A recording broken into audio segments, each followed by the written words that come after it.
Hello there. All right, today I've got an email from somebody and they write, I have two questions, but first of all, I want to write a little bit about me because otherwise I think it's a bit difficult. I'm 19 years old and I live in Germany. I suffer from anorexia since around September 2017. Sometimes I don't dare saying that I was or am anorexic because the time that I really acted on this illness was only for about 3 months. I started recovery in November. I think my time in recovery I was still controlled, not like you suggest being really committed to it. Anyway, I gained weight and I'm still underweight according to the stupid BMI thing, but I already was underweight before the eating disorder. Okay, so you think that, okay. But I also still had, like anybody I guess, some phases of restriction or little relapses that lasted a week or so. I feel a few weeks ago I noticed how much space these thoughts about food still take in my life. Thinking about what to cook or bake next, thinking of cake and so on. Food is still holy for me and has big attraction. This confuses me somehow because I think 1 whole year has passed now and added to that, my severe time of anorexia were only 3 months. Why is this still such a big issue in my life? It's so present that it became normal to me having such thoughts around food and watching others while they eat and so on. I always have to remind myself that it felt totally different when I just lived a happy life. Second, my current situation, I started dance education in September 2018 and actually need quite a lot of food, I think. I was happy to start the education because I knew it would force me to eat and couldn't afford skipping meals or anything like that. The last week were holidays and I was at home, and yeah, I shall say anorexia hit me hard because of not training dancing. The eating disorder acted up, and now the result is a little relapse. I'm extremely caught in this whole thing again, which is not that cool when having lessons again since today. It's the worst relapse I've had because I want to go to school. And I just lost the sentence there. And I want to go to school and scrape through, I would say.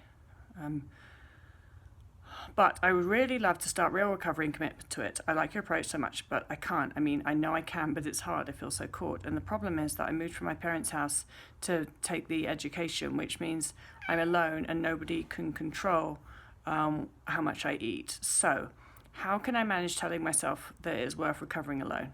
It seems so impossible to me to have fun and eat again and treat myself when nobody here is to support me. It feels so useless doing this if it's only me experiencing it, if that makes sense. And like always, when I have a relapse, I wait till the right moment is here, but it doesn't come, and I know that by experience. But I think, oh, maybe Tabitha can wake me up or give me the permission to start, which is stupid, I know, but I'm too desperate not to give it a try.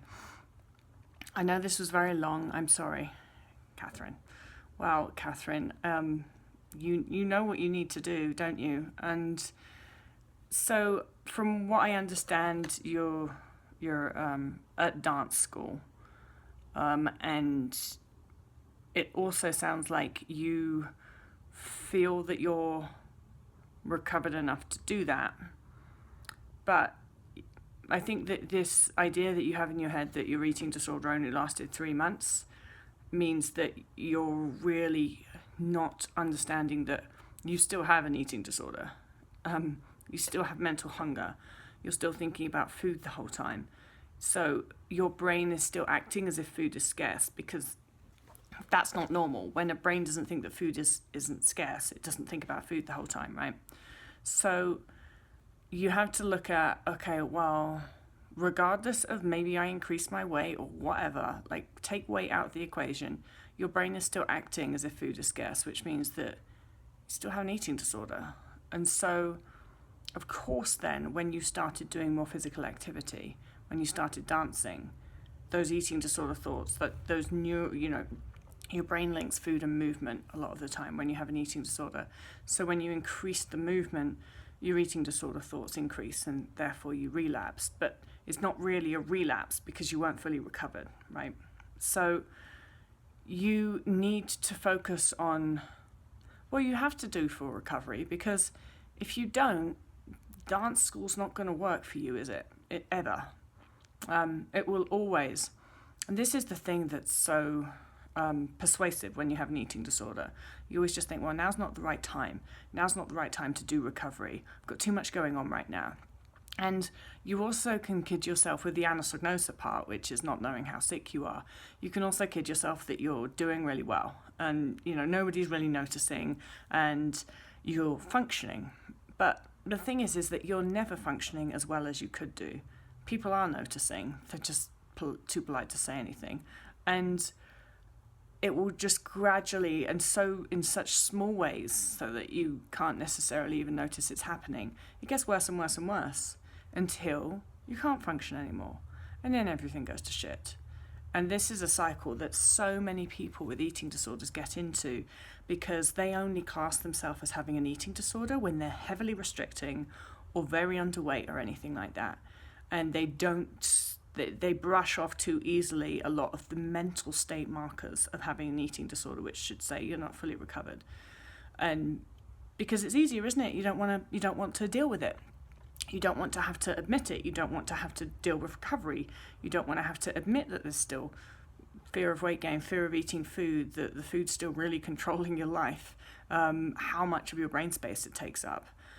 But I think that really the step is to admit, I am sick enough to need recovery.